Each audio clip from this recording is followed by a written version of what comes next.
When I boarded that flight to Shanghai, I had no idea that back home in California, my entire life would be flipped upside down by one entitled woman and a handful of crooked HOA board members. My name is Daniel Lee, and for 10 peaceful years, I owned a quiet suburban home in the Crestwood community, a gated neighborhood that prided itself on order, aesthetics, and community values. Translation: constant meddling from the HOA, especially from Karen, the self-proclaimed president who thought she was queen of the block. Before leaving for my month-long business trip to China, I informed the HOA via email that I'd be gone and that my cousin Michael would occasionally stop by to water the plants and check on things.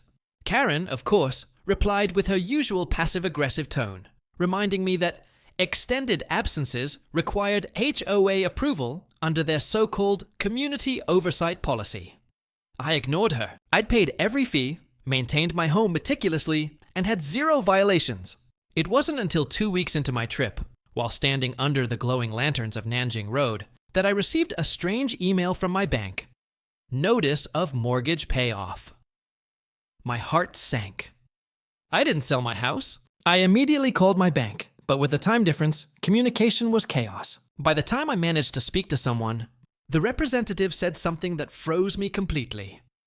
Mr. Lee, according to our records, your property has been sold and the mortgage satisfied in full.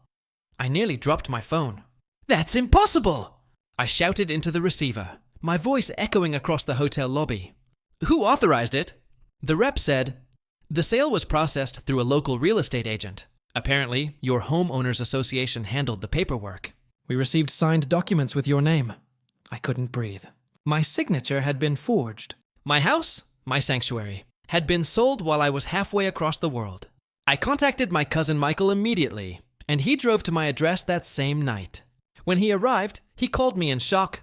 Danny, there's a moving truck here. New people are unloading furniture.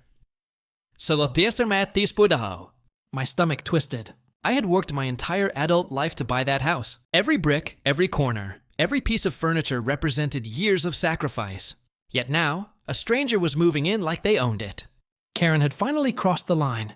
The moment I landed back in the States, I didn't even go home first. I went straight to the county recorder's office. I demanded to see the property transfer documents. The clerk, though sympathetic, told me everything appeared legitimate. When she handed me the file, I felt sick. My name had been perfectly signed, notarized and transferred to someone named James, Vitz, Ben Sticks, and Linda Parker. Attached was a letter from the HOA, confirming that the property was sold under community. Approval due to extended abandonment. The audacity was beyond comprehension. There was even a fake note, supposedly from me, authorizing Karen and the HOA to manage the sale. The notary stamp looked authentic, but when I checked the registry, the notary didn't even exist. My signature was forged, and the entire transaction reeked of organized fraud. I drove straight to my house. Well, my former house. There were children playing in the front yard, and a man stood on the porch sipping coffee. I approached cautiously and introduced myself. The man looked confused. We bought this place last month, he said. The HOA president handled everything. She said the owner had moved overseas permanently and wanted a quick sale. I could barely control my rage. Karen had sold my home behind my back and pocketed the proceeds. I contacted the police immediately, but they initially treated it as a civil dispute. Apparently, Karen had presented all the right paperwork, and the buyers were considered innocent purchasers. I then hired a real estate attorney named Rachel Cohen, one of the best in the state, and when she saw the documents, her jaw dropped. This isn't just forgery, she said. It's full-blown real estate fraud, wire fraud, and identity theft. Whoever did this is going to prison. We filed an emergency injunction to freeze the sale and launched a full investigation. Rachel subpoenaed the HOA's internal communications, and that's when the real horror surfaced. Karen had been scheming for months. She told the board that my property was neglected and that the HOA had the right to reclaim it under some obscure community bylaw. When I didn't respond to her approval request emails, she took it as consent. She falsified signatures, hired a shady notary, and worked with a real estate agent who never even verified the owner's identity. They listed my home at half its market value, pocketed the difference through a shell company, and falsified the deposit into an offshore account. Karen's greed had crossed into criminal insanity. Within days, the local news caught wind of the story. HOA president accused of selling residents' home without consent, and cameras swarmed the neighborhood. Karen went into hiding, but I knew where to find her. She loved attention too much to disappear quietly. Rachel and I confronted Karen during an HOA board meeting that she tried to hold in secret. I arrived with a folder full of evidence and 2 detectives from the Financial Crimes Unit. Karen looked smug at first, dressed in her floral blazer, sipping coffee as though she owned the place. But when the detectives showed her the warrant and handcuffed her, her composure cracked. "This is ridiculous," she screamed. "I did it for the good of the community." The house was abandoned. The officers read her rights as she shouted at the cameras outside. Insisting she had legal authority. It turned out she had been siphoning HOA funds for years, using community maintenance money to pay for personal luxuries, vacations, spa treatments, even her son's college tuition. Selling my house was just her boldest move yet. The deeper investigators dug, the more rot they uncovered. Karen's accomplice, the fake notary, was her cousin, and the real estate agent had been under investigation for similar fraudulent deals in other neighborhoods. Meanwhile, Rachel fought to have my home returned to me through emergency court proceedings. The Parkers, the unsuspecting buyers, were devastated but cooperative. They too were victims, and they agreed to vacate once restitution was arranged. For weeks, I lived in a hotel while the case unfolded. My emails, financial records, and even my passport had been copied by Karen's team. It was clear she'd been monitoring residents closely, exploiting every possible loophole. The community's reaction was explosive.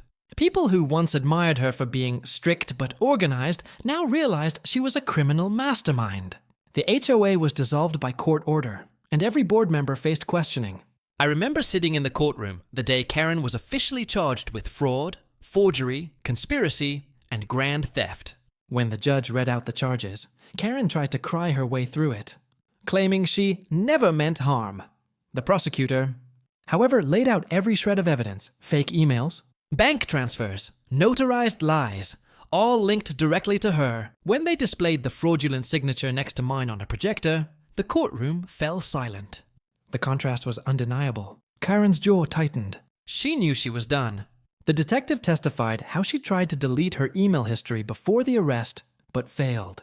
Even her laptop revealed spreadsheets labeled Asset Recovery Plan, where she targeted other vacant homes in the neighborhood. Her greed wasn't just about money, it was control, power, and ego. The kind of power that makes people think they can rewrite reality. The trial lasted 6 weeks. Karen's defense tried every trick, claiming confusion, paperwork errors, and even suggesting I verbally authorized the sale before leaving. But Rachel demolished their arguments. She brought in digital forensics experts who confirmed my email had been spoofed using a proxy server traced to Karen's home IP address. When the verdict came down, the judge's words felt like vindication for everyone she had wronged. Karen Mitchell, you are hereby sentenced to 12 years in state prison for multiple counts of fraud, forgery, and identity theft. The courtroom erupted in quiet satisfaction. I finally exhaled. The Parkers received financial restitution through the state's victim fund, and the court restored ownership of my home to me. When I finally walked back into that house, everything felt surreal. My furniture was gone, replaced by boxes and remnants of someone else's life. But the walls, the structure, the place I'd built from scratch, it was still mine. I spent weeks restoring it, repainting, replacing what was lost, and in a strange way, it gave me peace. The neighbors who had once turned a blind eye now came forward with apologies, even organizing a community dinner to make things right. But I didn't stay. After what happened, Crestwood no longer felt like home. I sold the property, not through fraud this time, and moved to the countryside, away from HOAs and power-hungry neighbors. Months later, I received a letter from Karen's attorney requesting character leniency statements for her appeal. I laughed and tossed it in the shredder. Justice had already been served. Sometimes I think back to that moment in China when the email first arrived. How a simple trip could have cost me everything. It taught me that entitlement isn't just annoying. It's dangerous when mixed with power. Karen thought she could sell my life out from under me, but all she sold was her freedom. And now, every time I hear about another HOA horror story on the news, I can't help but smile grimly.